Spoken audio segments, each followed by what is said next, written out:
So in this video, we're going to be discussing something which I've not really seen discussed elsewhere, which is the economic war going on in the UK economy right now, and how ultimately it's the average consumer which is paying the price. So who's involved in this economic war? Well, at the moment, it's between the UK government and the Bank of England. And honestly, in my 15 years of working in finance and of studying the economy, I've never seen such unbelievable economic stupidity here. But I think it's really worth going over some of the fundamentals and some of the basics. So on the Bank of England, on the one side, they have monetary policy that's issuing new loans, that's predominantly controlling inflation through interest rates, that's the money supply, all of that side of things. Then on the government side, what they've got is pretty much everything else that comes under the phrase fiscal policy. Fiscal policy is taxing and spending predominantly, but not exclusively. So when we see some overheating in the economy, not that we've seen that in this particular economy for quite some time, but never mind. When we see overheating in the economy, inflation starting to creep up, for example, basically the Bank of England can choose to increase interest rates, which they've elected to do. That makes borrowing more expensive and makes people more likely to save money than borrow money. So it has a deflationary effect on the economy. On the fiscal policy side, the government can choose to increase taxes. This again puts more money into the government coffers, takes people's disposable income down a little bit in order to reduce their overall consumption. And collectively, this is known as deflationary.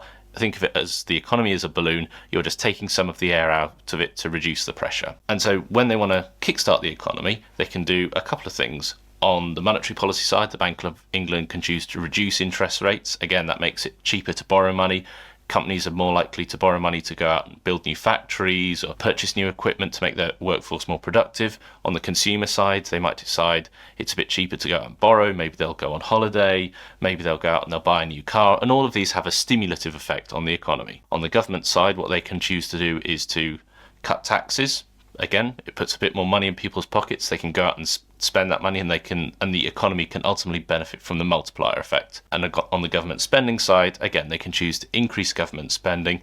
And what that will really do is, if you're building a new road, you need people to go out and pave it. You need cement, you need steel. So the government goes out and buys these things. And again, there's a stimulative effect to the rest of the economy. So now we've talked about monetary policy, fiscal policy, and how both the Bank of England and the government can start to manipulate those in order to boost the economy. That brings us on to the situation we've ended up in now.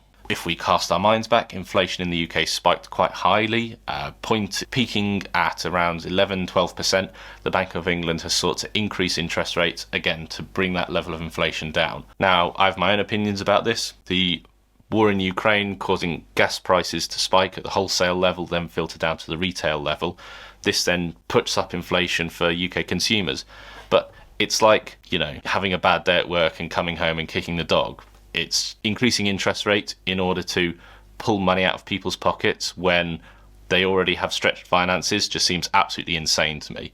And so I've never really understood why they needed to do that, especially when you look at some of the primary drivers of inflation were fuel and food. It's just like, just eat less.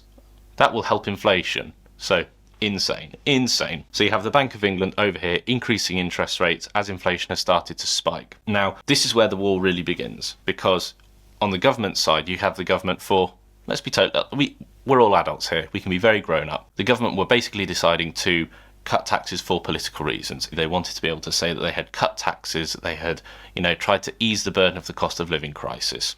A noble thing to do, were it not for my cynical heart. And so this is really the problem.